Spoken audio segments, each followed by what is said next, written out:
All right, welcome to the channel.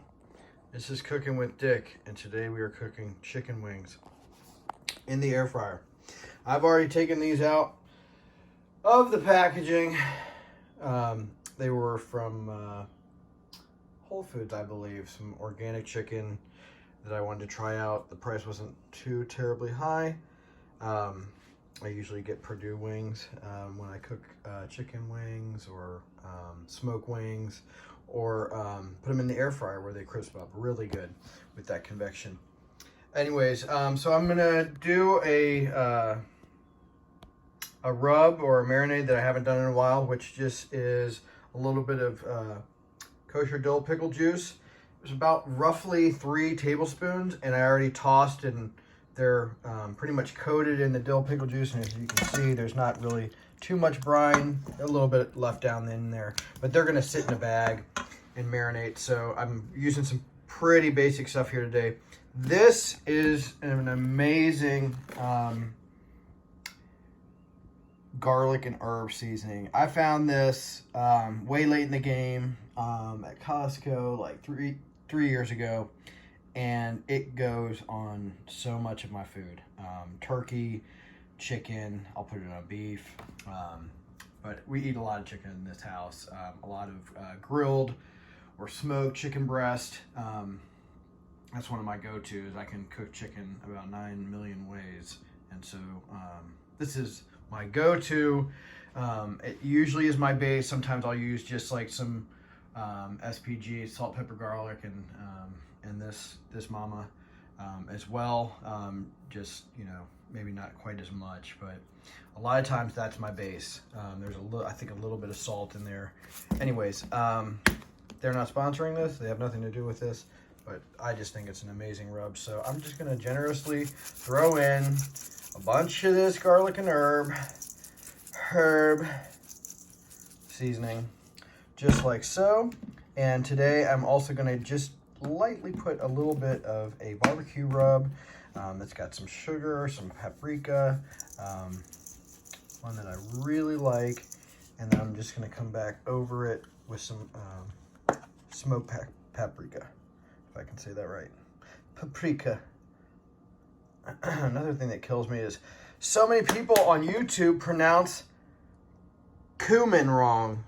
Everybody says cumin, and it's not cumin, it's cumin.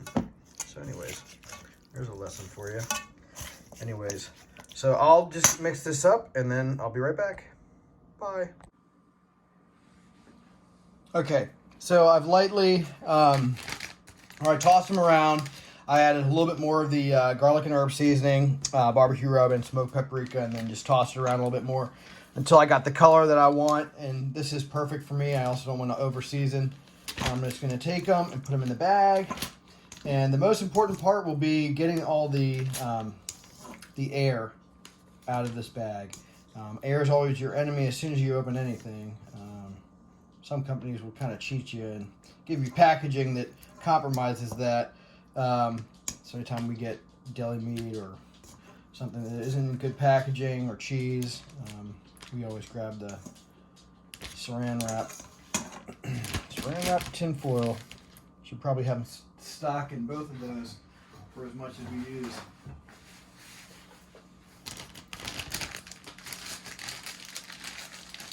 Get that out of the way.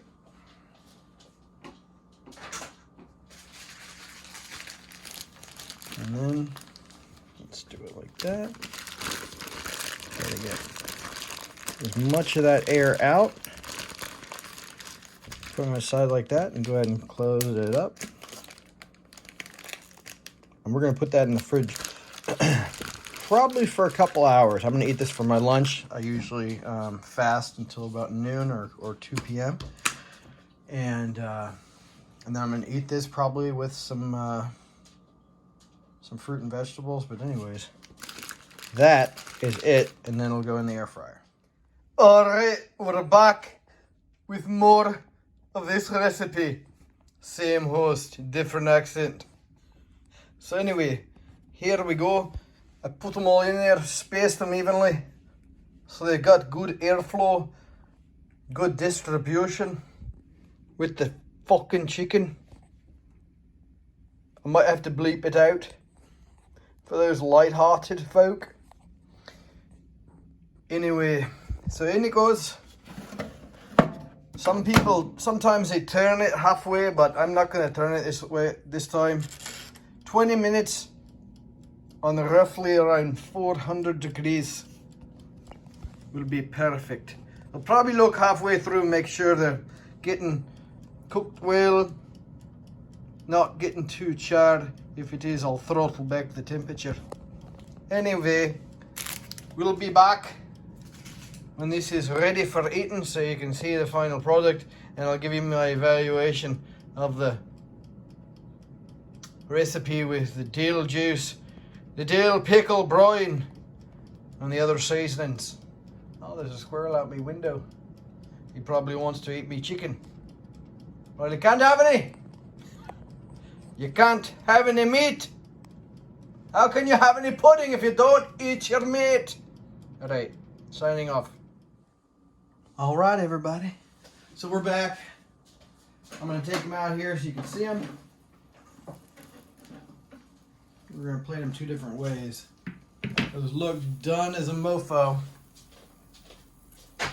We'll thermopen them just to see where they're at. They're probably in the close to 200 range. This is the bad boy I'm using, but you can use any old pan.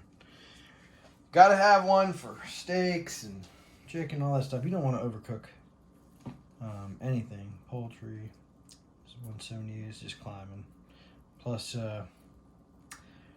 it'll come up in temp as it just sits there, which it's doing now. So it's close. That's 188, 183. So sometimes I like to go up a little higher. It just kind of depends on how big the wings are. These are kind of, I'd say, in a small range. So I'm going to leave them just like that. They look, to me, to be perfect. Here, I'll zoom in. Maybe we can go on one more. So they look good. They look perfect. Anyways, I'm pairing it up with a chicken tortilla soup that I got from the grocery store. And I went out in my garden and clipped a little bit of fresh cilantro to go with that and put some pepper jack cheese. I really like habanero cheese, but my grocery store is not carrying that at the moment. So anyhow, habanero jack, I think is what it's called. And it might be a habanero cheddar, I can't remember, but it is fucking fabuloso with everything. Just plain, spicing up soup. I also did throw some hot sauce, some Frank's, which I cook with all the time. Anyhow, so we'll be back in just a second. I'm gonna leave half of these naked the way they are, and then I'm gonna sauce some in some homemade buffalo sauce, which I can link the recipe below if you're interested. All right, here we're at the final stage. So I sauced these 10 wings in a homemade buffalo sauce that I made probably sometime last week. And then I did something I love doing, which I sprinkled some cayenne pepper and some chili powder on there. You can use Mexican chili powder, whatever kind of chili powder you got, homemade chili powder, whatever you got. Not really sure what Mexican chili powder is, but it's a thing. Maybe you can put it in the comments below if you know what that is, or just have fun with it in the comments below. Whatever you want, you know. It's a community, a YouTube community. Anyhow, and I just paired it up with some blue cheese dressing that's store-bought. I didn't make this one. I do have recipes for that, but I'll do that another time. And I can't wait to eat this. So if you like this video, give it a thumbs up. Subscribe to the channel, and we'll see you next time. Peace out, man.